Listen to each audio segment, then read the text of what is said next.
Kasus kali ini terkenal dari kalangan bangsawan Kanada, yang ternyata ia melakukan pembunuhan tragis terhadap tunangannya sendiri dengan cara memutilasi tubuhnya hanya karena kecemburuannya terhadap anaknya sendiri. Terima kasih bagi kalian yang sudah mengklik video ini. Sebelum kita masuk ke ceritanya, jangan lupa untuk diklik lonceng di bawah dan subscribe channel ini. Sekarang mari kita simak kisahnya. Di kota Los Angeles, California, udara di Pengadilan Tinggi Los Angeles County terasa sangat berat. Kim Bobby Tillmon duduk dengan tenang, palunya yang menjanjikan keadilan, dan saat dia mengumumkan putusan yang akan bergema jauh di luar dinding ruang sidang. Blake Leibel, seorang novelis grafis yang lahir dengan kekayaan dan popularitas, diperintahkan membayar sebesar 41,6 juta US dollar kepada keluarga tunangannya yang terbunuh, yaitu Lana Kassian. Awal cerita kasus ini terjadi di sebuah apartemen di West Hollywood di mana mimpi buruk terjadi pada Mei 2016. Blake Leibel bukan orang biasa. Ia lahir pada tahun 1981 dari keluarga bangsawan Kanada. Ayahnya yang bernama Lon Leibel, seorang raksasa real estate Toronto dan legenda motorsport. Sedangkan ibunya, Eleanor Chita Leibel, pewaris Alros Product, dia memiliki kehidupan yang dimimpikan banyak orang. Pada tahun 2004, dia pun meninggalkan Toronto yang bersalju untuk California yang cerah, di mana dia memutuskan untuk menikah dan memiliki seorang putra dan hidup dengan nyaman dengan tunjangan lebih dari 1,8 juta dolar dari orang tuanya selama 7 tahun. Dia pun mencoba peruntungan di Hollywood, berkontribusi pada serial animasi Spaceball, dan ikut menciptakan Syndrome. Syndrome adalah sebuah novel grafis tentang seorang dokter sadis dan pembunuh berantai. Syndrome sendiri menggunakan sampul novel boneka bayi dengan sebagian kulit kepalanya yang dilepas. Subtilitas ini bukanlah keahlian Leibel. Masuk ke tahun 2015, sebelum kejadian mengerikan itu terjadi, Leibel pun meninggalkan istrinya dan segera bertunangan dengan seorang perempuan bernama Lana Kassian. Lana, seorang gadis asal imigran Ukraina dengan gelar hukum, mantan jaksa pajak, dan pekerjaan baru sebagai model di Amerika Serikat. Lana yang cantik dan ambisius berhasil memikat hati Leibel. Seiring berjalannya waktu pun tiba saatnya pada Mei 2016. Seorang ibu baru untuk putri mereka, yaitu Diana. Olga, ibu Lana, berkata mimpinya menjadi orang tua akhirnya terwujud. Namun, andai saja mereka tahu bahwa mimpi yang dia impikan ini ternyata bertabrakan dengan mimpi buruk.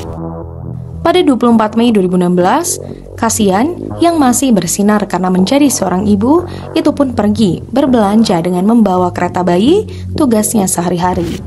Namun, saat ia kembali di apartemen West Hollywood mereka, Leibel sedang dalam posisi marah dan emosi yang meluap-luap. Kembali ke waktu persidangan, jaksa pun mengungkapkan bahwa Leibel ternyata sedang cemburu.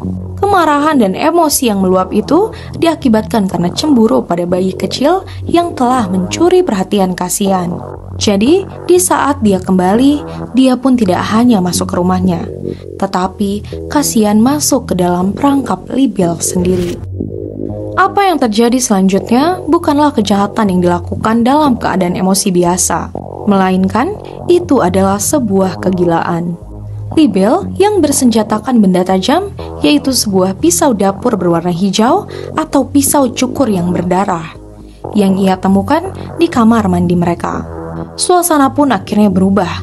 Apartemen mereka menjadi menyeramkan karena Leibel mulai melakukan aksi gilanya dengan memotong dan merobek kulit kepala Kassian. Leibel pun melepaskan potongan dagingnya, menguras sebagian besar darah dari tubuhnya. Namun di situ, Kassian tidak langsung meninggal. Pada saat persidangan, wakil jaksa wilayah Beth Silverman juga mengatakan bahwa Kassian mengalami kematian yang sangat lambat, menyiksa, dan menyakitkan. Tepatnya 8 jam berlalu, plot twistnya di sini adalah Leibel memainkan adegan langsung dari novel grafisnya yang berjudul Syndrome. di mana seorang pembunuh berantai menggorok tenggorokan dan menggantung korban untuk mengeluarkan darah. Seni yang Libel buat di novelnya ternyata ia tiru saat membunuh Kasian. Di seberang kota, panggilan telepon Olga yang tidak Kasian jawab, 10 panggilan lebih dan lebih banyak lagi membuat Olga khawatir. Olga pun akhirnya putus asa dan ia memutuskan untuk pergi ke apartemen Kasian. Dan saat ia mencoba masuk, Libel pun tak membiarkannya masuk, membuat Olga harus berteriak dari seberang jalan agar dibiarkan masuk. Libel pun melihatnya dari jendela hanya untuk menutupnya. Olga yang panik di situ langsung segera menelpon polisi. Tetapi ketika 2 petugas LASD mengetuk, mereka pun tidak mendapat jawaban dan pergi begitu saja. Andai saja di saat itu petugas terus gigih untuk memaksa masuk, mungkin saja kejadiannya bisa lain. Selama 2 hari, Libel pun mengunci dirinya di dalam. Kasurnya dibuat menjadi penghalang pintu, seolah-olah bisa menahan dia dari tuntutan keadilan yang ia lakukan kepada istrinya. Tepatnya pada 26 Mei, penegak hukum akhirnya menerobos masuk setelah kasus pelaporan dari Olga yang menimbulkan kecurigaan. Akhirnya, setelah berhasil masuk, petugas pun menemukan hal yang di luar nalar manusia. Tubuh Kasian yang sudah termutilasi di tempat tidur dengan Libel yang berbaring di sampingnya. Seolah-olah dia sedang tertidur di samping karyanya sendiri. Posisi Kasian, kulit kepalanya yang sudah hilang, benar-benar sudah tidak ada kecuali potongan di belakang lehernya. Wajahnya pun yang sudah robek, telinga kanannya yang hilang, tengkoraknya pun terlihat. Begitupun dengan memar, lecet, dan tanda dari gigitan manusia. Dr. James Wright, seorang koroner berpengalaman, menyebutnya sebagai kasus yang sangat langka. Sesuatu yang belum pernah dia lihat di luar masa perang atau pembunuhan manapun. Kematiannya ini merupakan campuran dari kehabisan darah dan trauma di kepala. Dan Libel, tentunya dia sudah membersihkan dirinya seperti upaya mengerikan untuk merapikan kekacauan. Seiring berjalannya waktu pun, Libel akhirnya ditangkap, didakwa dengan pembunuhan serta penyiksaan.